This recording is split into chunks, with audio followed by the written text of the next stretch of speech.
አቡዳቢ መንገዶች ላይ ለፖሊስ ዲፓርትመንት የምናየው መኪና ነው። ቡሌት ፕሩፍ ነው። መስታወቱ ቦዲው በሙሉ ቡሌት ፕሩፍ ኬፓቢሊቲ ያለው ጎማው ቢመታም ቢተነፍስም በጥይት ቢመታም ራሱ መንዳት የሚችልበትም ብቃት አለው ማለት ነው። ኦፍሮድ ኬፓቢሊቲ ከአስፋልት ውጭም በማይመች አይነት ሁኔታ ላይ ሰስፔንሽኑን አጀስት እያደረገ በጣም በተወሳሰበ አይነት የመንገድ ሁኔታ ውስጥም መጓዝ የሚችልበት ብቃት አለው። መልቲፕል ኦፕሬቲንግ ሞዴልስ የሚባል ነገር አለ። ይሄ ማለት ነው ጋዝ አለው። ካስፈለገ ሃይብሪድ መሆን ይችላል፣ ካስፈለገ ሙሉ ኤሌክትሪክ መሆን ይችላል ማለት ነው። ሙሉ ኤሌክትሪክ የተደረገበት ምክንያት ምንድነው? በጣም ሳይለንት የሆነ ኦፕሬሽን ቢያስፈልግ ያው ኤሌክትሪክ መኪና እንደምታውቁት ድምጽ አያወጣም። ስለዚህ በዛ ሁኔታ በሚፈልገውን ነገር ድምጽ ሳያወጣ ሄዶ ስራውን ሰርቶ መሄድ ይችላል። ቻርጁ ደግሞ አለቀ ተብሎ ሚሽኑ እንዳያቋርጥ ጋዝ ስላለው የጋዝ ታንክ ስላለው በጋዝም ደግሞ መስራት ይችላል። ስለዚህ ይሄ ነው እንግዲህ መልቲፕል ኦፕሬቲንግ ሞዴል ያሰኘው ማለት ነው። ሌላው ኢንቲግሬትድ ድሮን ቦክስ ከኋላ የምታዩት ላይ ከጀርባው ላይ ይሄ ተከፍቶ ኢሚዲየትሊ ሁለት ድሮኖችን አውጥቶ ሰርቬይላንስ ማካሄድ ይችላል ማለት ነው። ስለዚህ በመኪና ካፕቸር ማድረግ ያልተቻለን የፖሊስ ኦፕሬሽን ድሮኖቹ ወጥተው ድሮኖቹ ቀጥታ ላይቭ ፊድ ውስጥ ያለው የስክሪን ላይ ወደ 27 ወደ 37 ኢንች ሃይ ዴፊኒሽን ስክሪን አለ ውስጥ ሹፌሩና ኮማንድ ፖስቱን የሚቆጣጠረው ፖሊስ ውስጥ አሉ ማለት ነው።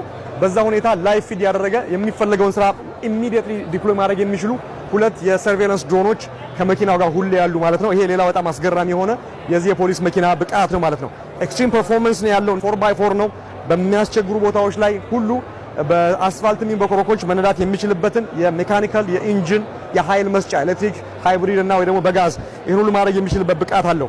ሰርቬይላንስ ሲስተሙ ከድሮኖቹ ባሻገር መኪናው 360 ዲግሪ በጣም በሃይ ዴፊኒሽን በሚገርም አይነት ሁኔታ ማየት የሚችል ባለ 360 ዲግሪ ፓኖራሚክ ካሜራም አለው ማለት ነው። ስለዚህ በዚህ አማካኝነት ናት ኦንሊ ካሜራ ብቻ ኢንፍራሬድ አይአር የሚባለው የኢንፍራሬድ ካሜራም ስላለው በሙቀትም የሞሽን እንቅስቃሴን 360 ዲግሪ ስካን እያደረገ የሚያስፈልገውን የጸጥታ ስርዓት ማከናወን የሚችል ፊውቸሪስቲክ የሆነ አሜዚንግ የወደፊቱ የፖሊስ መኪና ኮንሰፕት ነው።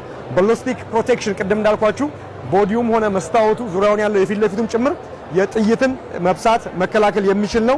የጥይት አበሳስ ደግሞ ስርዓት ግሬድ አለው። ምን ያህል ድረስ ምን ያህል ከባድ ጥይት በሚለው ነው።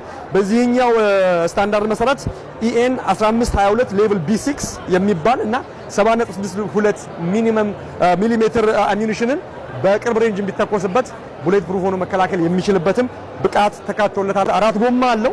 መኪና ሆኖ በመንገድ ላይ ይነዳል። ፉሊ ኤሌክትሪክ ነው። ሰው መንዳት ይችላል። ካስፈለገም ፉሊ ኦቶኖመስ መሆን ይችላል። ሲያስፈልግ ደግሞ እነዚህ ዊንጎቹ ታጥፈው የድሮን ዊንጎቹ ታጥፈው ሙሉ በሙሉ ሲታጠፉ መኪና ይሆናል። ከተፈለገ ደግሞ ተዘርግቶ በአየር ላይ መብረር ይቻላል። ስለዚህ ትሩሊ ፍላይንግ ካር የምንለው በሳይንስ ፊክሽን ላይ ያየናቸው አይነት የፍላይንግ ካሮችን ሐሳብ ወደ መሬት ለማውረድ ታስቦ የተሰራ ዲዛይን ነው። እዚህ ያሉት የኤግዚቢሽን ባለሙያዎች እንደነገሩኝ ከሆነ በ2030 በፈረንጆቹ ከ5 ዓመት በኋላ አካባቢ ማለት ነው ወደ ፕሮቶታይፕ ወርዶ ወደ ፕሮዳክሽን እንደሚገባ ተነግሮኛል።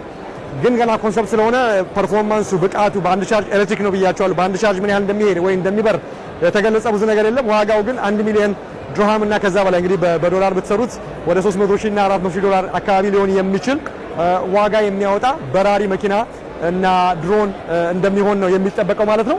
እንግዲህ እንደምታዩት ነው አሁን ላይ ተዘርግቶ ቁጭ ብሏል። ስታጥፉት ሙሉ በሙሉ መኪና ይሆናል።